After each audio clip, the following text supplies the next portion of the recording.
morning.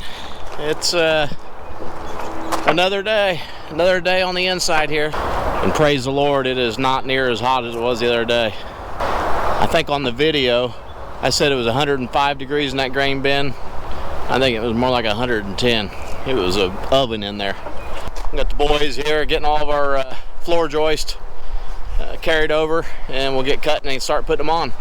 I'm going to show you how we lay out our floor joist. A little bit different here on a curved wall, so we got to find center of this curve. What do you say, Nathan? It's definitely much better than it was last time we were out here. Yeah, it was hot.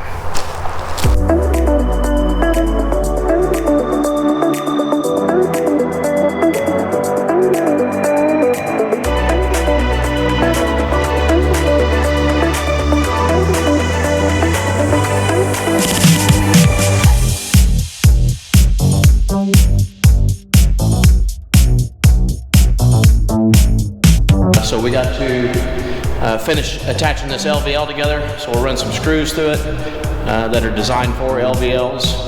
And then we're gonna put our floor joist on. I gotta find the center of this curved wall back here. I'm gonna show you how I'm gonna do that. We'll put all of our floor joists, we're gonna tack them in, then we'll come in, we'll put our joist hangers on them. And then hopefully today, maybe we'll get the floor decked as well. So to find center of a curved wall here, a curved floor, what I'm going to do is I'm going to find the center of this beam above me.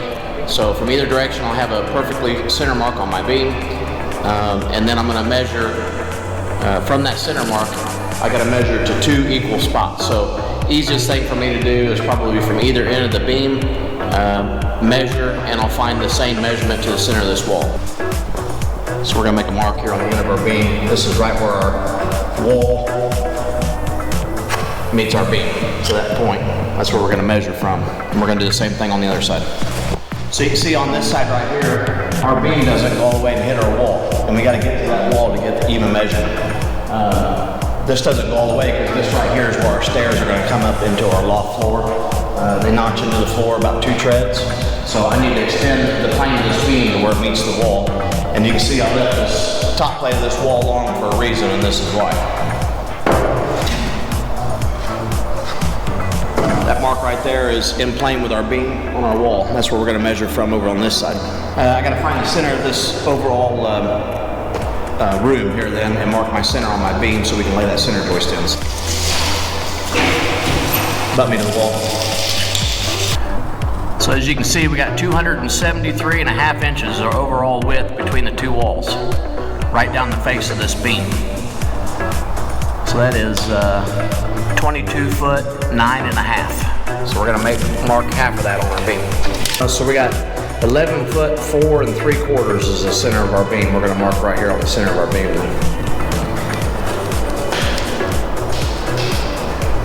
All right, so we're gonna take a measurement both directions. We'll find our center mark on our wall here for our center joist. Right there where the wall meets the beam. Okay, now on the other side.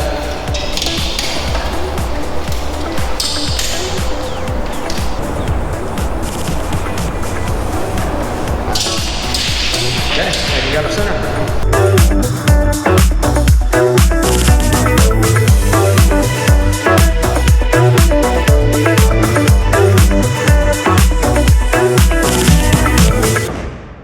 Okay, so we got our first joist set. Again, we got our center mark and we measure both directions. So this is set, as you can see right here, perfectly centered on the center of our wall.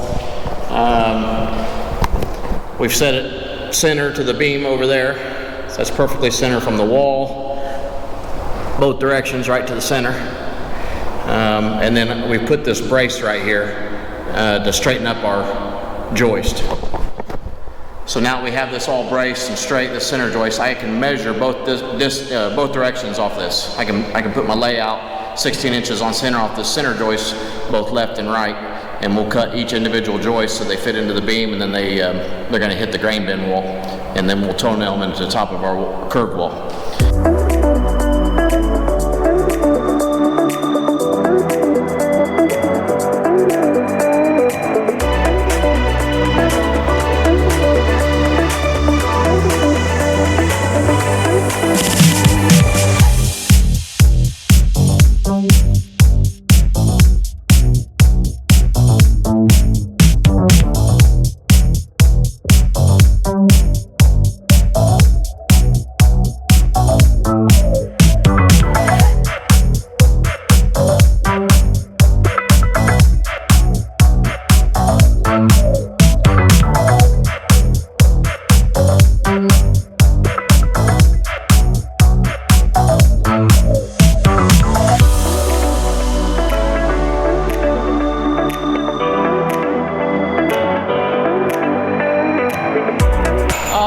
Short of floor joists, so I had to run to Lowe's, get me 2 or 3 floor joists and our joist hangers. So in the background here, Nathan, he's going to run all of our structural screws and our LVL. So there's 3 plies of LVL. They got to be screwed together with a structural screw.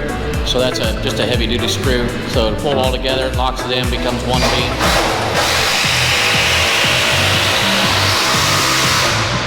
That's what he's working on.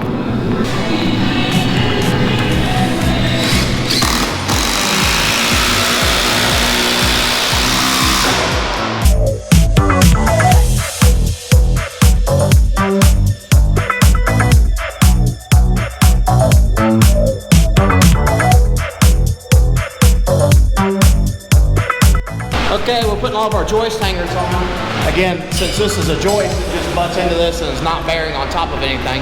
By code, we got to put a hanger here to carry the weight of this. So all that way, that joist is going to hang onto this metal hanger that's attached to this beam. Can you see me? Nope.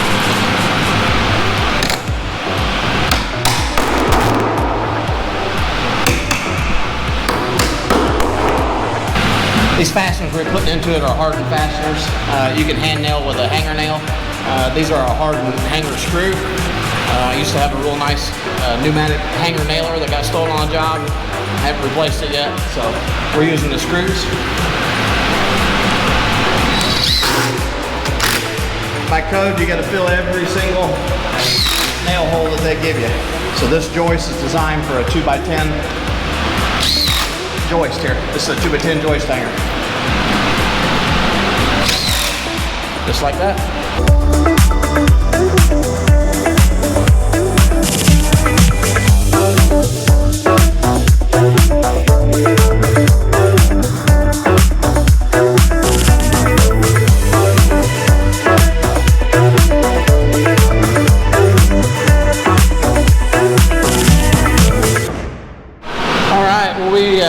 Got all of our floor joist in, our joist hangers on. We've got everything on our floor framing all in. So now we're going to start putting all of our subfloor up on the second level.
It's been a long day. As you can see, we're finally done with the subfloor on our loft floor here. So, busy day. Got all of our floor system in and our decking on. We're going to call it a day. We'll hit it tomorrow.